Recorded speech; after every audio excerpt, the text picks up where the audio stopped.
Okay, good. Well, today I'm going to talk about desktop accessibility, as you see, and a thing called UI automation, which probably none of you have ever heard of. I'm also going to try and impress you with the OpenOffice transition. I hope you enjoyed that one. Excellent. So you may have noticed or not that we recently announced another collaboration with Microsoft. Actually, it was tacked on right to the end of a press release, which no one read. So maybe you didn't notice. But anyway, turns out Microsoft is, we're collaborating with them to provide UIA, which is UI automation, I guess is what it stands for, which is a Microsoft API on Linux. And this is what various people say about it. This one is well worth listening to. Yimi's a lovely lady, and she's been involved in Linux accessibility for a long time. When we announced it, it was a bit sad because we knew they were setting up this industry association as well, and would make it even better than it was. But basically the punchline is that Microsoft is disclaiming all of their patent rights on UIA.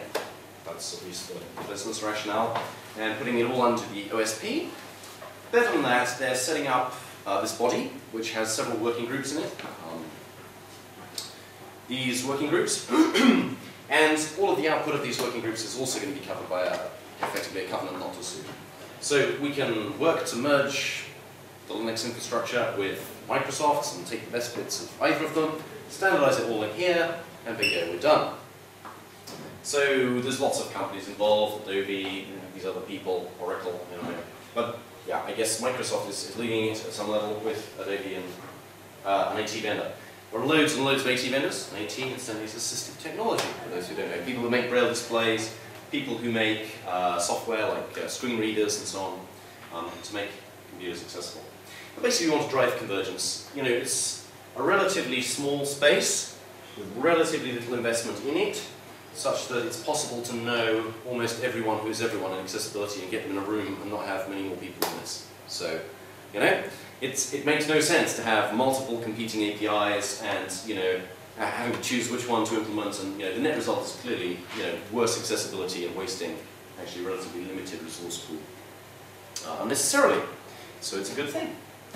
So I'm going to try and talk you through, briefly, the various different designs in this space for doing accessibility and how they're different. So this is the existing Linux accessibility stack. And you'll notice at the bottom of it we've got a whole load of Corba IPC interfaces, and these are defined, and you know, it was thought that it would be a good idea to standardize the IPC.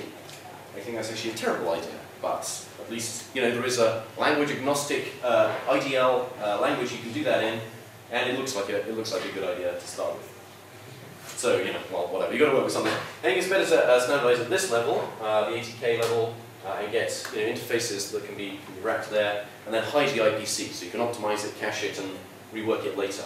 You see, virtually everyone is using ATK, unless they're using Python to go directly through Corba. It turns out that there's some really beautiful Python bindings that just make it very easy to write screen readers natively in Python. And of course, the Java people go directly, they've got their own org, so I guess it's kind of, you know, attractive for them to bind that natively, and so you've got Java accessibility. This is the news story. Of course, before Fell, I guess, invested in moving this here, OpenOffice used to sit on top of the Java stack that used to map between OpenOffice accessibility and ATK, which made it horribly slow and yeah, really disastrous. So anyway, that's where we are at the moment, and it works pretty well. I'm not going to do any demos, just so you know. But you know, the punchline is that you can use your screen reader and you can introspect your widgets, and virtually everything is accessible. There are increasingly few things that you can't do, which is good news if you're impaired. So hopefully the other thing you notice about the stack is relatively simple. It's a nice bus topology at the bottom, and you know, things talk to each other fairly normally. This is the UIA overview documentation of the simplified architecture that they have. And clearly Microsoft have got a long legacy tail of compatibility, and they have to work hard to make sure that they don't break stuff and so on. But here's basically how it works.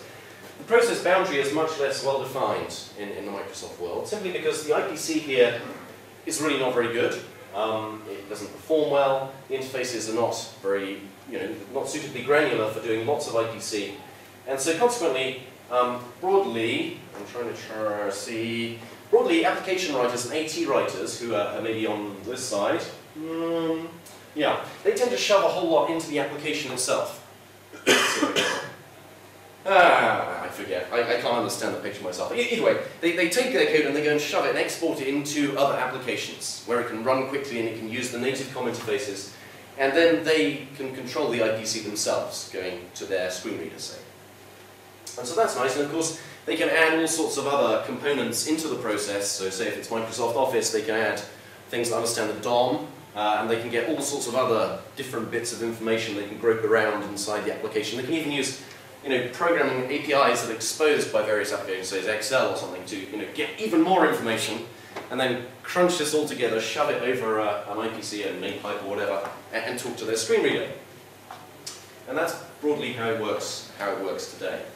UIA, of course, aims to throw away much of this stuff in a nice new clean API. So, hiding behind this picture here, how to proc MSAA clients, okay, that's the screen reader. Aha, how to proc UIA clients. So this is where you should be, basically. So you then have a very nice API that is UIA based, that is maybe much less granular. So you can do, sort of more advanced constructs and reduce the IPC round trip load.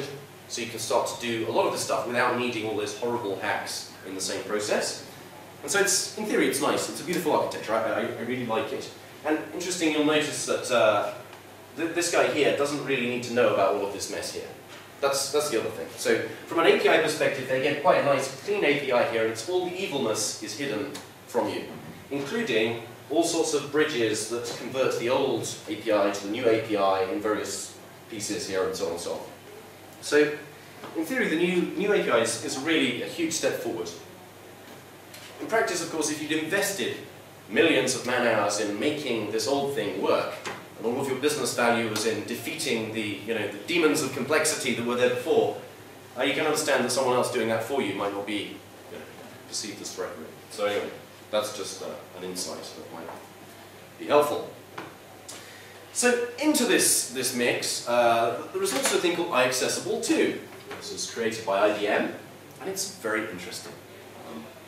So Microsoft have an interface called iAccessible on their platform. And as we'd explained, iAccessible has a number of problems, and it's not as rich and functional as it could be. So IBM essentially embraced it and extended it. They created iAccessible2, and unfortunately in COM you can't really do interface versioning except by appending a number, so hence iAccessible2. And yeah, they just inherited from this interface and then added a whole load of new stuff that was good, and people wanted. And so that's fine, so they've got an interface, but of course interfaces by themselves are not extremely useful. They're like, I guess, document file format specifications by themselves. They're not that useful. You can prop the door open with them or not, depending how lengthy they are, so you should get more pages in so you can hold the door open. But you really need software that implements it, right? So you can go read the interfaces here, but more than that, IBM encouraged sort of seeding of this industry, and they took, I guess, what was the OpenOffice Uno APIs, which are very similar to the Java APIs, very similar to the ATK APIs, this whole sort of family there together, and they ported them to COM, and then they implemented them in Lotus Symphony, which is, for those that don't know, a fork of OpenOffice based on OpenOffice 1.1 that is slowly going to get resolved in OpenOffice 3, hopefully. 3 something, probably. And they paid the major creator of screen readers in the world on Windows to also implement support for their API. And they paid other people inside IBM, Aaron Leventhal, who's a very clever guy, to implement support for Firefox 3. So suddenly there's actually applications using this, and there's actually screen readers using it as well. And of course it's very nice and incremental. Of course if you don't implement iAccessible2, that's fine, just fall back to your old code that uses iAccessible, and you can query the interface for it, it's either there or it's not, you can extend your application. So there's, but of course there are still some pretty horrible design problems in it, as we saw on the previous page. Probably it doesn't change these nasty proxying problems and all of the evil that lives under the sun. It doesn't make it much cleaner, but of course it fixes many of the problems that UIA is designed to help with, arguably. So yeah, so there's an overview there. So what is our end goal? But based on this, what we're trying to do is we're trying to move UIA to Linux, and we're trying to clean up, I guess, some of the stack at the same time. And from our perspective, it's interesting accessibility. IPC is fun. Getting a beautiful infrastructure is good. But we have something that works, and we don't want to subvert that. It doesn't make any sense. Let's build on top of it. So the new stack we propose clearly leaves existing screen readers, talking to Python, all of the existing applications. And then initially in the first phase, we're going to be adding this UI provider API. So this is an API that allows you to add extra accessibility hints to your widgets if you implement them yourself. But better than that, we're going to be implementing it in Winforms. So Winforms is, I've got some pictures later of what you can do with it, but it's sort of a legacy toolkit that's positionally laid out, and it's not particularly wonderful, but it's there, and people write little applications for it. And if you've written it for Windows already, you really like to just move it to OpenSUSE and run it, and it just works, and it's just accessible. So that's basically the first phase of the project, is to do this piece of the stack. And that will mean using your existing Orca screen reader, hopefully you'll be able to talk to your Winforms app. Ah, right, excellent. This man is the D-bus in the apps by D-bus here. You know, it's called the raw D-bus. You can have either. If you pay raw. So yeah, there you are. So that's good. And so in the second phase of it, having done, I guess, arguably the most useful piece here, we're then moving on to doing the client piece. So you could, in theory, run your own AT. I've just shut the door. Do come in. There's another door up the back, though. Oh, I don't think I'm welcoming you enough. Anyway, so you can write a client then using this managed thing and hopefully ship it between Windows and Linux. I think that's probably slightly less useful, but in a completeness view, it's quite nice. And the other thing is that if you look from a social conscience point of view out there in the world, ATs are extremely expensive, like you wouldn't believe. You know, you've heard Microsoft project costs, I don't know, $1,000, but ATs are really, in another league for charging people who are in pension. It's like sort of pension providers. They like to steal money from retired people who aren't retired yet. So wonderful. You get a huge lump sum when you sign up for a pension. It's like thousands of dollars, and that's all taken from your pot. In a long time. But anyway, not to malign them too badly. They're wonderful people, and they're involved in the AIA. So where was I? Oh yes, but if you could write a nice simple AT that covered, sort of 70% of the needs across the market, it would be interesting to see what would happen there, running it on Windows and Linux and so on. So maybe that's interesting. It's not something we're interested in, but it's a free software project. That would be quite neat for a lot of people. And so then finally there's I think Moonlight, which is implementing Microsoft's Silverlight-ish stuff. Again on top of Mono, and that needs to be accessible. So we'll be working on that too. So what's the next thing doing? Oh, so why bother? All right, yeah, right. So here we have a couple of Winforms apps that are absolutely indispensable. Yet another calendar. What the world needs is another calendaring application. That's why I discovered this when I talked to Sun, and they're investing in Sunbird instead of Evolution on Windows, which is a tragedy. But anyway, and here's another chess game. Yet another chess game, but all of them written using Winforms. And generally, as I say, small vertical apps, right? It's really irritating if you can't use your silly expense filing system or your silly CMS front end or whatever it is that's been written on Windows and you can't get onto Linux to run, particularly if you're impaired. It's just another level. I mean, we're all used to not having hardware drivers that do proper 3D, right? I mean, that's just normal, But it's not such a huge sacrifice if you can't actually use your computer at all to do, various things. So hopefully as we fix the, we're missing Flash and we're missing this, we're missing that, and the media codecs, we'll also be fixing the it's also an accessible problem. Which is nice. Here's another paint.net application. I don't know that that's particularly useful to a strongly impaired person, but anyway. Silverlight is the next thing. So this is again Moonlight running a Microsoft demo app. You get things, flashlight at some level, and yeah, there you are. You need to be able to book your flight in your web browser with the ridiculously pretty graphical thing that someone created. So, I've nearly finished, which is good. There are no questions so far. You're all sitting there very cowed. So I'm going to heckle. Come on, we need hecklers. Okay, well here's the timeline that I was drawing in the back and didn't quite finish, but the punchline is it falls neatly into two equal parts, like this. So the first year we do something, and the next year we do something else. So first of all, we're starting off with the UA provider and the Winforms implementation, as I was saying earlier. And we'll be shipping it first on Sled, but we'll be then moving on to package it and ship it for Ubuntu and Red Hat, which is interesting. So it will be everywhere, as it were, and doing QA and bug fixing in the last quarter. And similarly in 2009, there are various stage milestones and demos for the various conferences that happen about here and here. One of the interesting things is that Moonlight is not actually, Silverlight 2.0 as I understand it, is not finished yet, including the accessibility portion of it. So, in fact, you know, we'll be starting to, well, I don't know when it will be delivered. Maybe it's delivered somewhere here, but we're not far behind, right? We're starting to really invest almost ahead of the curve there and getting the client done. Actually, another interesting thing that follows from that rather complicated slide I was showing you back in the day is that our implementation will of course be using native managed code for everything. Let me try and get back to that because I can ramble about it for a while. So our implementation of this will be broadly, let me try and think which bit is happening.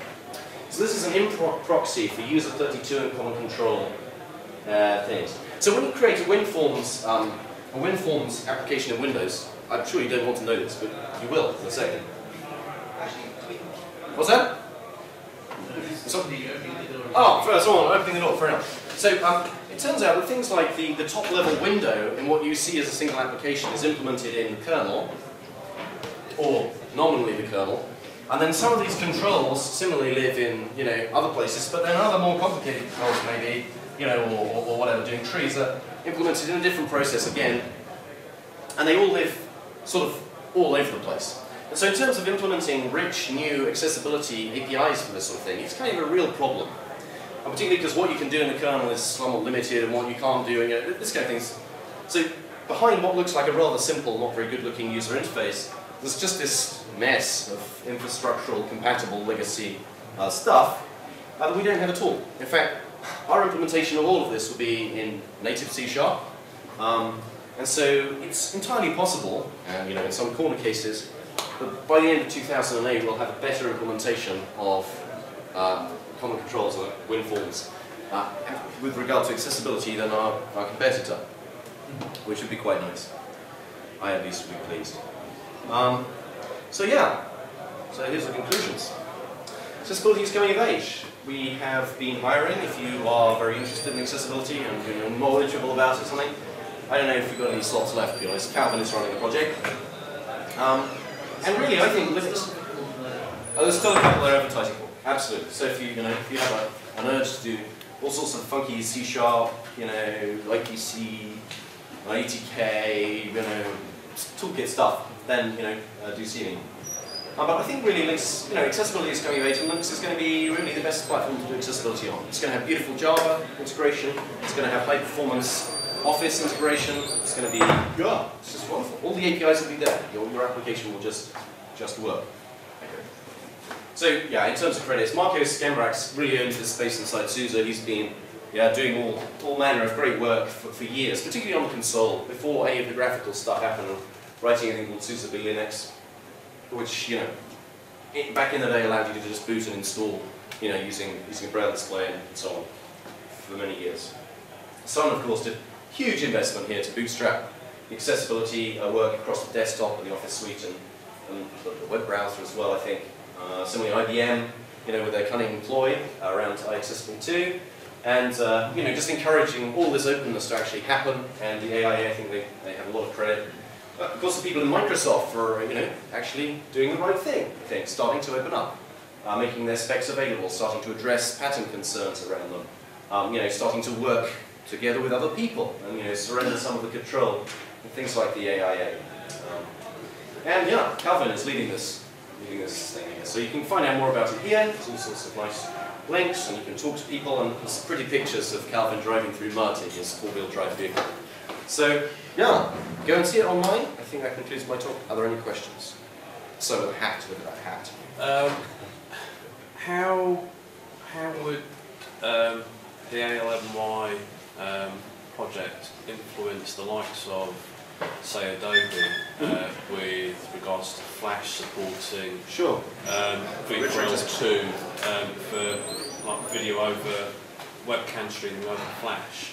Because currently it only supports V4L, which most modern webcam drivers don't support well in Flash. Yeah.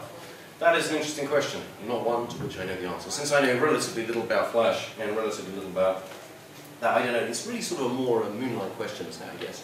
But I'll just make up an answer anyway, just to help you. So I think competition is good in this space, right? You know, it's clear that, you know, having iAccessible 2 and seeing it in the marketplace galvanized people into action and started them opening up and creating alternatives.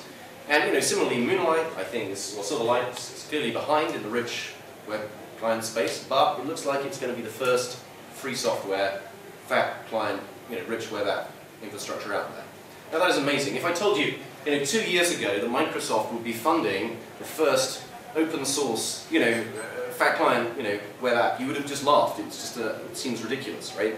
Still might seem ridiculous to you. But anyway, it is actually happening. So, so the thing is that things change, and companies do funny things, You look at the list of companies here and you can think of instantly some really good things they've done and some really stupid things they've done, And that I think it's worth judging what they do by how they do it and not, not judging them simply by a brand, big is bad and, if it begins with N it's bad and if it begins with S it's perfect and, this kind of thing. So yeah, I think it's a complicated space right now. And we'll see. I think the whole world is going, ultimately, I think the whole world is going open source. And, we're going to see a, you can laugh, but I think it's true. And I think we're going to see a huge amount of struggle and heartache and pain as big companies try and change their culture and learn to understand what it means to work with other people and to really open your product up. And to do that, and it's going to be a hell of a ride for the next few years as big companies get involved. And I would love to see this turning into a free software company. At least more so, I'd say. Yes, sir. A lot of applications nowadays are just normal web apps, as in not only kind of Silverlight, Moonlight, Flash, JIT on screen. How you mentioned the Firefox 3 accessibility. Is that a kind of, as in the application has accessibility? So say you go to the preferences dialog and is that made accessible, or is it the pages? How does that fit in with like a bigger picture outside rich client apps? That's a really good question. So yeah, is it the content inside, or is it thrown around the outside, or both? And the answer is both, clearly. Yeah, so it's no good having the documents accessible if you can't change location. So yeah, no, it's both. There are a number of interesting complications with JavaScript applications and the creation of very beautiful looking, responsive, asynchronous Java and XML stuff inside a document and making that accessible in a meaningful way. And this whole thing called Web ARIA, which is trying to standardize this. There's a group in the W3C working on that. And lots of interesting work going on, much of which I don't know anything about. So, but if you search for Web ARIA, you'll find out a whole load of information there. But it's coming. It's coming pretty soon. How am I doing for time? Still have questions? Please. Excellent. Okay, any more questions? No rotten tomatoes for me? Come on, someone's got a headphone. No? Okay, well, thank you very much. You've been very patient.